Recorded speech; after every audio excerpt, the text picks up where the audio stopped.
stars, it's me. Hello, welcome back to the channel.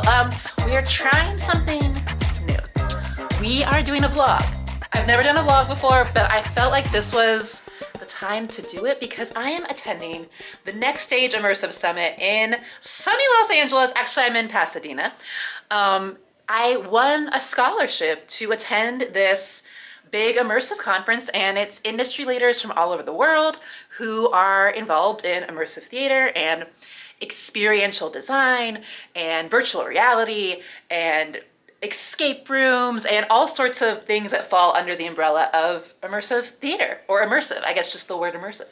And so I was like, I should do a vlog. So that's what we're doing. Welcome to the vlog. So like this is gonna be different, as I said, than like what I normally do. So instead of deep diving into a specific topic, this is more gonna be about me and what I'm up to. So this is my hotel room. This is, let's see, out the window. This is Pasadena. You can see that there is a pool outside and there are some palm trees. And I haven't left the hotel room yet because I had the worst travel day of my life yesterday. I was supposed to fly from LaGuardia to Chicago and then Chicago to Pasadena. For some reason, my flight to Chicago was delayed. So I flew to Chicago, but because the flight was so delayed, I missed my connecting flight. So then I went from Chicago to Denver and then Denver to Burbank. So New York, Chicago, Denver, Burbank. It was a very long day. I left my apartment in Brooklyn at like 8 in the morning and I got to my hotel in Pasadena at 2 in the morning. So many, well, I guess actually it was 2 in the morning California time. So wait. So I got there, I just realized this, 5 in the morning New York time. So I woke up at 8 a.m. I got up at 6:45 and I went to bed at 5 a.m. Is that right? It feels right. It feels like that's what happened. So this is day one. So it's lunchtime. And this morning I attended 2 salons. I went to, basically what I'm really interested in learning is how to get money for my show. So I attended a workshop about, it was called like Big Ideas on Limited Resources, I think. And then I just attended a marketing seminar and I got to talk about you guys. I got to like impress all these bigwigs with my YouTube channel. Just kidding. They were not bigwigs and they were moderately impressed. But it was cool to be able to talk about like how I use this YouTube channel to like build community around the show. And that's what I think is the most exciting thing about this channel, apart from me getting to blabber on about my special interests, Andy Warhol and the factory. I've been so lucky to get to talk to a lot of you guys and hear from people all around the world who are interested in what I'm interested in. And yeah, I think I'm gonna, what I really wanted to tell you guys was this is kind of like, you know, I'm all about the spooky and the woo and the mystical and the magical. This trip feels like really significant to me, especially in terms of the show, because in 1963, okay, we are gonna deep dive a little bit because I can't help myself. In 1963, right after Andy Warhol did the soup can show. So we did the soup can show at the Ferris Gallery, which as we discussed in part 2 of my 4-part Andy Warhol series, and side note, part 4 is coming, part 4 is coming. I'm so sorry that it's taking me so long. I've just got, as always, way too much going on, too many irons in too many fires, but I have not forgotten. But anyways, as we discussed, if you were watching that series, in part 2, Andy Warhol, when he was getting his like fine art career off the ground, he had his first like really big show at the Ferris Gallery in California where the soup can paintings were debuted. And the soup can paintings, of course now we know, is like the paintings. That's kind of probably what Andy Warhol is most known for in like the general public is the Campbell soup cans. But when they debuted in 1963, muted confusion was kind of the reaction. So people did not really get it. They didn't really know what to do with Andy Warhol, but it was like his kind of first big show, and it was, in his mind, he's like now a fine artist as opposed to being like a commercial illustrator, which was what he had been doing prior. So he has his show in California, then he goes back to New York, and then when he gets back to New York, he gets an invitation to a big party at the Pasadena Museum of Art honoring Marcel Duchamp, which is someone we have talked about before. Marcel Duchamp famously was a Dada era artist, and his big contribution was that in 1917, he submitted this piece of art to an art museum, and what it was a urinal. It was not a urinal that he made, it was a urinal that he found, and he signed his name. Actually, he signed R. Mutt, which I suppose was his like kind of artistic pen name or his superstar name, if you will. And he submitted this urinal to an art show, and it kind of like broke everyone's brain because it was the first time that someone was basically saying like, this is art because I say it's art. And what is art? And can I just declare a found object a work of art? In fact, you can. And that period was known as ready-made art. So finding something that's already exists is ready-made, and you just sign your name to it. Or you can make ready-made poetry, which is where you find pieces of dialogue or text in the wild, in newspapers, in print, in books, in whatever, and you cut it out and you paste it into a new poem. So they were doing like these cut and paste kind of ready-made poems as well. Now, if you've been watching my videos, you know that Jackie Curtis kind of made a ready-made play called Heaven Grand in Amber Orbit, and used the same technique of cut and pasting, finding dialogue in the world, out in the wild, and taking the dialogue and making a new play with it. I am following in that tradition with The Factory, which is a cut and paste, ready-made play. All of the dialogue in The Factory comes from outside sources. So with that background info, back to the story. Andy Warhol in 1963, he's back in New York. He gets invited to this retrospective for Marcel Duchamp. And he's like, I gotta go. Because Marcel Duchamp to Andy is a superstar. Like, Marcel Duchamp is like big, big deal. And at the time, Andy was like not a name yet. He was like kind of on the brink of success, but it hadn't happened yet. And so he really wants to go to the Marcel Duchamp retrospective, but he does not have money to fly. So he decides to drive, and he enlists an entourage. He brings Gerard Malanga, hunky silkscreen assistant. He brings Taylor Mead, who was in all these underground films at the time, most notably Flaming Creatures, which we've talked about, and then a man named Will Chamberlain, who had a car. That was kind of the main reason that Will came along. So they drive from New York City to Pasadena, and it's a very crazy road trip. Every time they stop for gas, they lose Taylor Mead. They would have to hunt him down, and he inevitably would be giving blowjobs to the boys who worked at the gas stations. So every time they stop for gas, like, we gotta go wrangle Taylor, get him off that guy's cock, and like get him back in the car. And Andy would be freaking out, being like, the party's in 36 hours, we have to get to LA. So they make it to LA. They make it to Pasadena, and they get to go to this retrospective. And interestingly enough, Marcel Duchamp is like not really that interested in talking to Andy. He spends most of the night dancing with Taylor Mead and then strolling the gardens with Gerard, because Gerard is very hot.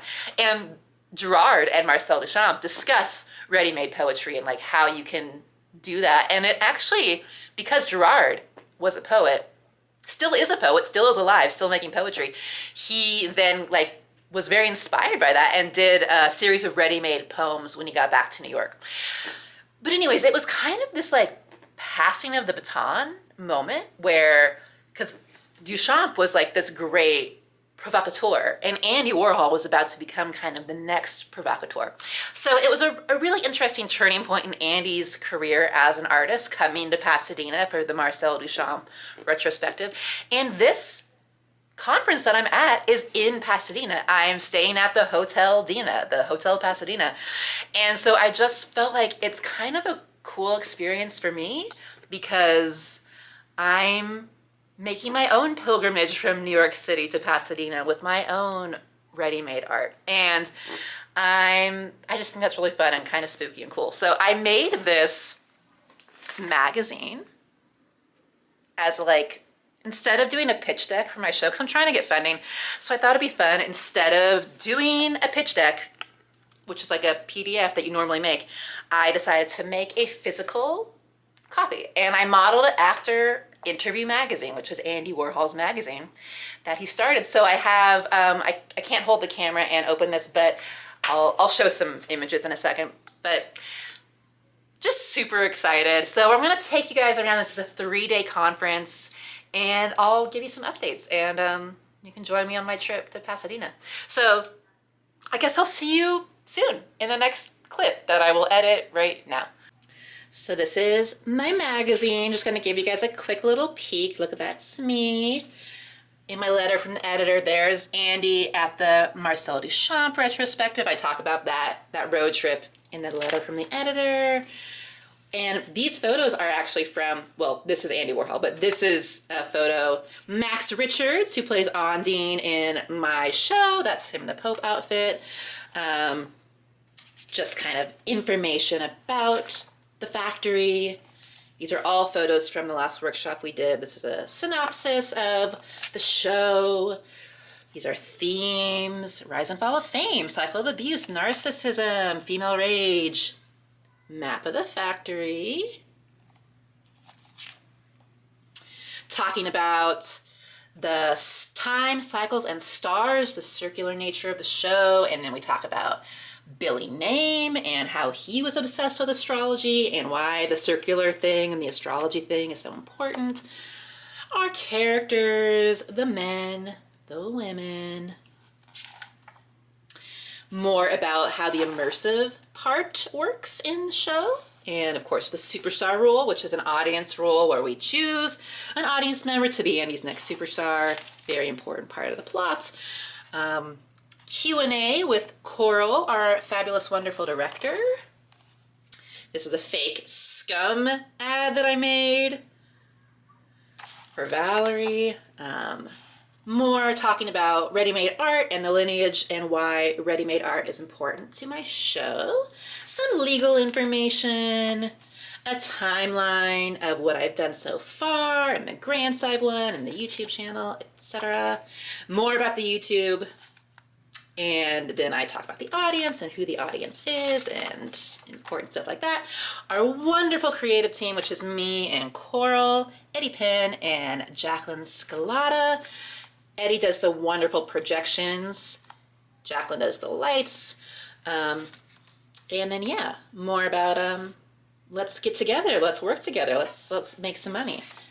And then I did this, I thought this was fun. I added a little devil tail to Andy. And look how cool this is. This is Andy. This is real Andy. This is my Andy. And they're in the same little pose, which I thought was fun. So thank you for my, that was my book report. And I made the magazine myself, which I'm doing everything myself. I wrote the show, I raised the money, I produced the show, I run this YouTube channel, I made the magazine. I need some help. And that is why I'm here, is to get some help, get some other people on this project.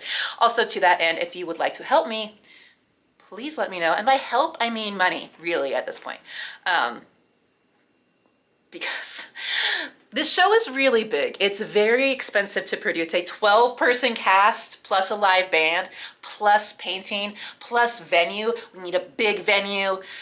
There's just a lot that goes into it. And so, it's a big undertaking. I really set myself up to have a big goal that I'm trying to achieve. And so I feel like I'm rambling, but yeah, okay. I'll see you guys soon.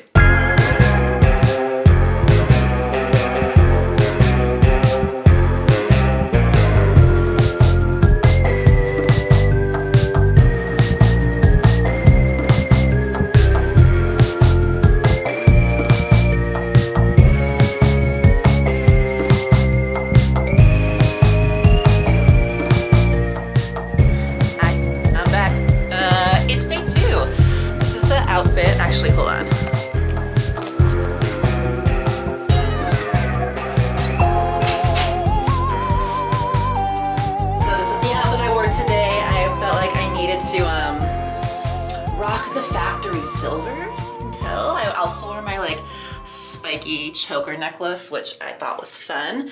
I'm trying to like dress on brand for the show. So yesterday I wore like kind of a rock and roll like silk shirt and combat boots. Today I wore this, and tomorrow I'm wearing like a leopard print thing.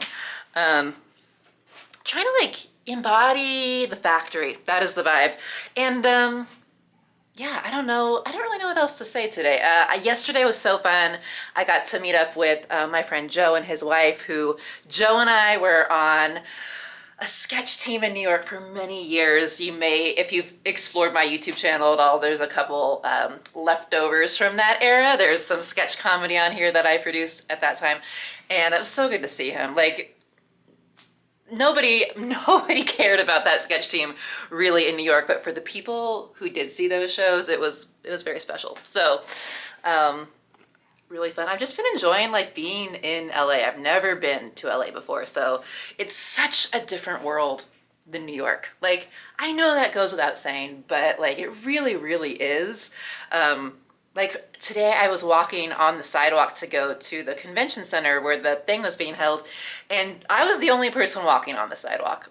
Like in New York, I don't have a car. I walk everywhere. Everyone walks everywhere in New York. Here I was like taking pictures, and I was like, oh, I gotta like get out of the way so I'm not stopping traffic behind me, because like foot traffic in New York is like, they will mow you down. And so I was like being really self-conscious about like taking video on the sidewalk and taking pictures. And then I turned around, nobody was there. Nobody cared. Nobody walks here really. So that's a little bit of a culture shock for me. I mean, I guess it's not a shock. I knew that was the case, but yeah, it's been really interesting. I mean, some of the talks that I've been to have been really interesting. Some of them have not been that relevant to me, because immersive is like such a big term. Like immersive can mean so many different things. It's like kind of this umbrella term that covers like video games and hotel design and Burning Man stuff and escape rooms, and like there's so much that's considered immersive. So some of the stuff has been very relevant to my show, some of it not, but still interesting. But yeah, I connected with some fun people. I've learned some things. I've gotten some nice interest in the factory. Somebody today told me that I was telling them about the show and the YouTube channel and like everything that I've done and the grants and the whole story. And they were like, oh my God, I think you're like the furthest along of many people here. Like it seems like you're really ahead of the game, which was like on one hand really nice to hear, but on the other hand, that is not how it feels to me. Like even making the YouTube videos, I think I kind of make it seem like I've got it all together and that like I've wrote this show and I'm producing it in New York and but really it does not feel that way. To me, it feels like I don't know what I'm doing, and I'm trying to do an impossible task, which is producing a large scale immersive show by myself. So, you know, I know that I have done a lot, but it definitely feels like I have so much farther to go before like the factory sees the light of day, which is unfortunate, but you know, that's the way it goes. So I guess I don't have too much else to say right now. I think I'm gonna try and go to the pool.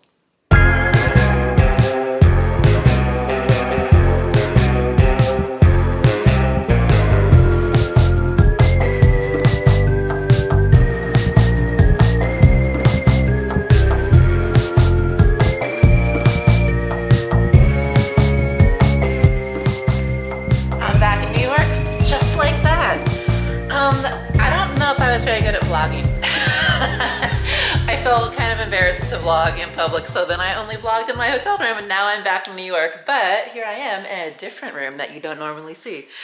That was the trip. No one gave me a check for $1 million, unfortunately, but I did meet some really cool people, and I listened to some really interesting talks. The world of immersive is so vast. Like the word immersive can mean so many different things, and there are some really cool projects happening out there that I didn't know about until this past weekend. So that was really cool to hear about that. and see what other people are doing and working on. And like, it really was everything from virtual reality to devised group pieces to shows for only one audience member to multi-day shows that like you go out into the desert and like you're there for 5 days, like in fully immersed in a world where you're participating in the story. Like there's so much happening, which is so cool. But I think what really struck me, and kind of what I already knew, is that this is a very like new, it's an emerging art form, I guess. Like we've definitely had immersive things for a while that have existed, but like as an industry, it's still developing, and there are not resources for like emerging immersive theater people in the same way there would be for like an emerging playwright in the traditional sense. Like I live in New York. There's so many opportunities. If I was a playwright that had written a play for the stage, there would be so many ways for me to get my work seen by people. Like, you know, festivals I could apply to, or residencies, or things like that. Or even just like staging my own work would be very much simpler if it was just on a stage. But it's not. I need a whole big space. I need like the insurance for immersive theater is crazy compared to like a regular production.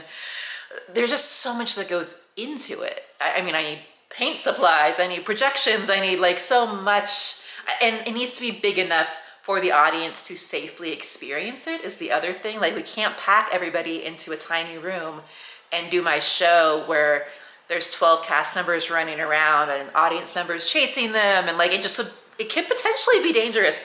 So like there's so many things to consider because of the nature of it. So, and I guess what I'm saying here is that no one has solved this problem. Everybody out in the immersive world is facing the same problem that I'm facing, and like trying to get funding and trying to find space. And like, it's nice to know I'm not alone, but there, you know, this show is still needing some help. I still need funding. I still need a new venue, because as loved working with $3 Bill, I wish I could continue to do the show there, but what we realized in the last workshop is that it's too small. We need a bigger venue for the scope of what we're trying to do. So that's, you know, another thing that I have to find. So I just want to do the show. I just want to like show it to you guys because I think it's so cool, and I know that you guys think it's cool, and like everybody that I've ever told, it's like, that sounds so cool. It is cool. Why can't I do it? So if you're just an angel investor out there, or you know an angel investor out there, let me know. Send them my info. Reach out, because I'm still trying Valley. I'm not going to give up. Like, I have been working on this show for now almost 10 years. I've produced 2 workshops. I've had this channel. Like, I've had so much support from so many people, and I'm so grateful for it.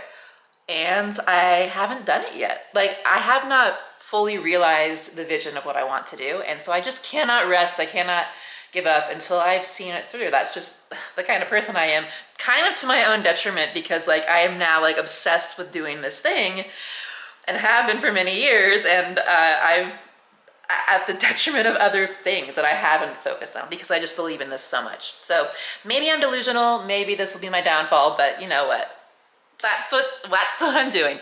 So sorry the vlog wasn't like super vloggy, but I hope you enjoyed watching this. I enjoyed making it. So if you have any questions or comments, leave them down below. I will respond to all of them if I can. And I still have part 4 of my factory series planned. Hopefully that'll be out soon. No one's really watching it, but I'm still gonna make it. So I'll see you in the next one.